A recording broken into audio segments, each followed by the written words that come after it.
400년 동안 역사책은 그녀를 냄새나는 왕비라고 기록했습니다. 교과서에도 드라마에도 모든 곳에 똑같이 적혀 있었죠. 클레베의 앤, 헨리 8세가 혐오했던 그 여자. 하지만 20세기에 들어 문서들이 재조사되면서 충격적인 반전이 드러났습니다. 악취의 진짜 주인공은 왕비가 아니라 헨리 8세 본인이었던 겁니다. 그의 썩어가는 다리에서 흘러나온 고름 냄새를요. 권력자는 자신의 결함을 타인의 몸에 투영했고, 그렇게 한 여자의 인생 전체가 거짓으로 덮였습니다. 지금부터 480년 만에 밝혀진 권력이 어떻게 진실을 지우는지 그 잔혹한 기록을 들려드리겠습니다. 1539년 헨리 8세는 절체절명의 위기에 몰려 있었습니다. 로마 교황청으로부터 파문당한 그는 유럽 대륙에서 완전히 고립됐죠. 더 끔찍한 건 프랑스와 스페인이 손을 잡았다는 겁니다. 가톨릭 연합군이 잉글랜드를 침공할 가능성이 현실로 다가왔어요. 헨리는 살아남기 위해 독일 북부 개신교 공국들과 혼인 동맹을 맺기로 결정합니다. 고문 토마스 크로멜이 추천한 신부감은 클레베 공국의 딸 앤이었죠. 정치적 조건은 완벽했지만 문제가 하나 있었습니다. 헨리는 그녀의 얼굴을 본 적이 없었거든요. 왕은 당대 최고의 화가 한스 홀바인을 독일로 보냈습니다. 며칠 뒤 도착한 초상화 속 앤은 단정하고 우아했어요. 헨리는 만족스러운 표정으로 혼인 서약서에 서명했습니다. 하지만 그는 몰랐죠. 이 결혼이 자신의 가장 치명적인 약점을 드러낼 거라는 걸요. 그림 속 여자와 실제 만남 사이에서 역사상 가장 잔인한 거짓말이 탄생하게 될 거라는 사실을 말이죠. 1539년 12월 앤이 잉글랜드에 도착했습니다. 헨리는 기다릴 수가 없었어요. 신분을 숨기고 그녀를 깜짝 방문하기로 결심하죠. 이건 유럽의 오래된 기사 전통이었습니다. 변장한 채 약혼녀를 기습 방문해서 자연스러운 모습을 확인하는 거였죠. 로맨틱한 서프라이즈라고 생각했던 겁니다. 1540년 2월 1일 49세의 헨리가 로체스터 궁에 나타났습니다. 140kg의 거구, 다리에서는 궤양 때문에 심한 악취가 풍겼어요. 그때 앤은 창가에서 마당을 구경하고 있었습니다. 갑자기 낯선 중년 남자가 방으로 들어와 손을 잡으려 했죠. 독일에는 이런 기습 방문 전통이 없었거든요. 앤은 그를 무례한 사람으로 판단했고 단호하게 거절하며 고개를 돌렸습니다.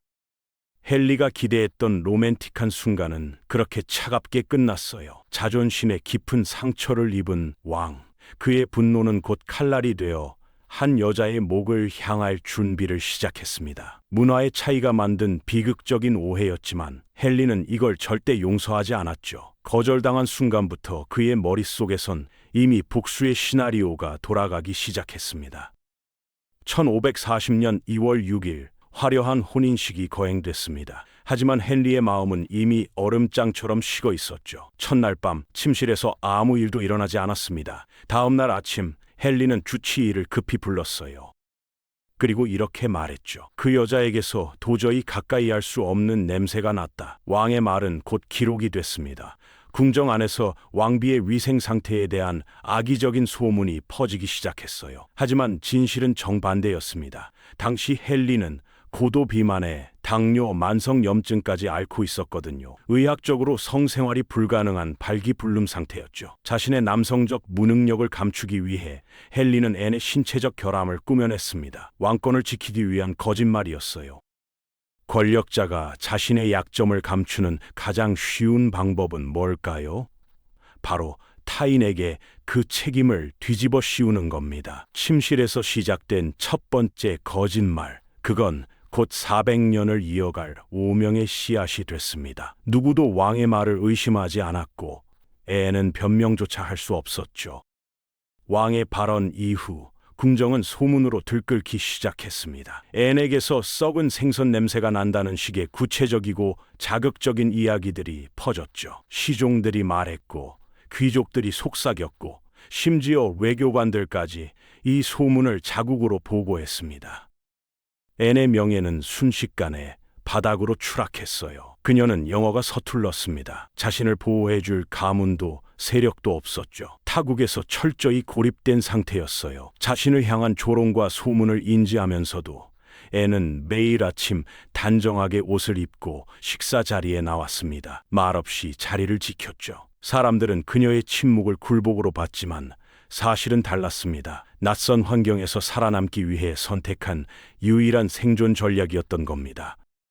항변하면 더 큰 위험이 올 걸 본능적으로 알았던 거예요. 궁정 전체가 왕의 거짓말에 동조했고 한 외국인 여자는 그저 입을 다문 채 매일을 버텼습니다. 권력 앞에서 진실은 아무런 힘이 없었죠. 그녀가 할 수 있는 건 오직 침묵뿐이었습니다. 헨리의 시선은 이미 앤을 떠나 있었습니다. 17세의 젊은 시녀 캐서린 하워드에게 강하게 사로잡혀 있었죠. 이 결혼을 주선했던 토마스 크로멜은 왕의 욕망이 변하는 걸 보며 자신의 정치적 생명이 위태로움을 직감했습니다. 헨리는 새로운 사랑을 위해 앤과의 결혼을 무효화하려 했어요. 그 과정에서 방해물들을 하나씩 제거하기 시작했죠. 크로멜은 왕의 뜻을 거스른 대가를 치러야 했습니다. 반역죄와 이단 혐의를 뒤집어쓰고 런던 탑에 수감됐어요. 수십 년간 왕의 충복으로 권력의 정점에 있던 남자였습니다. 헨리의 종교개혁을 설계하고 수도원을 해체하고 왕권을 강화했던 쉴세였죠. 하지만 왕의 마음이 바뀌는 순간 모든 게 무너졌습니다. 1540년 7월 28일 크로멜은 처형됐습니다. 집행인이 서툴렀던 탓에 그의 죽음은 고통스러웠어요. 한 번의 칼질로 끝나지 않았거든요. 권력의 사다리를 가장 높이 올라간 자가 가장 빠르게 추락했습니다. 헨리 곁에서 가장 가까이 있던 사람이 가장 먼저 버려졌죠. 왕의 욕망 앞에서 충성은 아무런 의미가 없었습니다. 크로멜의 피가 마르기도 전에 헨리는 새로운 왕비를 맞을 준비를 하고 있었습니다. 헨리는 앤과의 혼인을 무효화하기 위해 조사를 시작했습니다. 논리는 간단했죠. 혼인이 완성된 적이 없다. 왕의 사절단이 리치먼드 궁에 도착했어요. 앤에게 혼인 무효 동의를 압박하며 파격적인 제안을 건넸습니다. 앤은 전 왕비 앤 불린을 떠올렸습니다. 헨리의 두 번째 왕비였던 그녀는 간통죄로 단두대에서 목이 잘렸죠. 명예를 지키려다 목숨을 잃은 여자였어요. 앤은 명예보다 목숨을 구하는 게 실리적이라고 판단했습니다. 그녀 앞에 놓인 조건은 나쁘지 않았어요. 연간 500파운의 연금, 성과, 궁전의 거주권, 그리고 왕의 명예로운 누이라는 지위였죠. 앤은 서명했습니다. 주저하지 않았어요. 왕비의 자리를 내려놓는 대신 자유와 안전을 보장받았습니다. 권력 앞에서 내린 가장 정확한 생존 결정이었죠. 싸우지 않고 물러난 사람만이 살아남을 수 있다는 걸 그녀는 알았습니다. 헨리의 6 왕비 중 단두대를 피한 건 바로 이 선택 때문이었어요. 용기가 아니라 정확한 판단력이 그녀를 살렸습니다. 1540년 8월 헨리는 자신의 장미라고 부르며 아끼던 17세의 캐서린 하워드와 네 번째 결혼식을 올렸습니다. 그녀에게 엄청난 보석을 선물하며 애정을 쏟았죠. 하지만 그의 노쇠하고 병든 몸은 젊은 아내를 감당하기 역부족이었어요. 침실에 머무는 시간이 길어진 왕과 달리 활발했던 캐서린은 궁정의 젊은 남자들과 어울렸습니다. 위험한 관계를 맺기 시작했죠. 1541년 말 캐서린의 과거 사생활과 불륜 정황이 발각됐습니다. 추미론의 대대적인 조사가 진행됐어요. 믿었던 아내의 배신에 헨리는 절망했습니다. 회의 중에 눈물을 흘렸다는 기록이 남아있죠. 하지만 눈물은 오래가지 않았어요. 결국 그녀를 격리하고 처형을 결정했습니다. 1542년 20세도 되지 않은 캐서린 하워드는 단두대 위에 섰습니다. 그녀는 품위 있게 죽기 위해 전날 밤 연습까지 했다고 해요. 목을 올바르게 놓는 법을 말이죠. 헨리가 사랑했던 장미는 그렇게 시들었습니다. 왕의 사랑을 받는다는 건 축복이 아니라 저주였던 거예요. 1544년 무렵 헨리 8세의 건강은 최악으로 치달았습니다. 다리 궤양이 뼈까지 깊어졌고 스스로 걷는 것조차 불가능해졌어요. 한때 위풍당당했던 군주는 이제 신하들이 들어주는 가마에 실려 다녀야 했습니다. 고통과 비만으로 인해 괴물 같은 모습으로 변했죠. 반면 리치먼드 궁의 앤은 평온한 삶을 유지하고 있었습니다. 정치에 일절 관여하지 않고 영지를 관리하며 조용히 살았어요. 왕위 계승 문제에도 침묵했고 파벌 싸움에도 끼어들지 않았죠. 그저 사람들을 만나고 산책하고 책을 읽었습니다. 헨리가 침실에서 신음하는 동안 앤은 두 발로 건강하게 걸었어요. 권력을 끝까지 움켜쥐려 했던 자의 몸이 무너지는 동안 권력을 내려놓은 자는 비로소 진정한 자유를 누렸습니다. 헨리의 궁전에서는 비명과 처형의 소식이 끊이지 않았지만 앤의 저택에서는 평화가 흘렀죠. 권력의 정점에 있던 남자와 권력에서 물러난 여자, 둘의 노년은 극명하게 대조됐습니다. 누가 진짜 승자였을까요?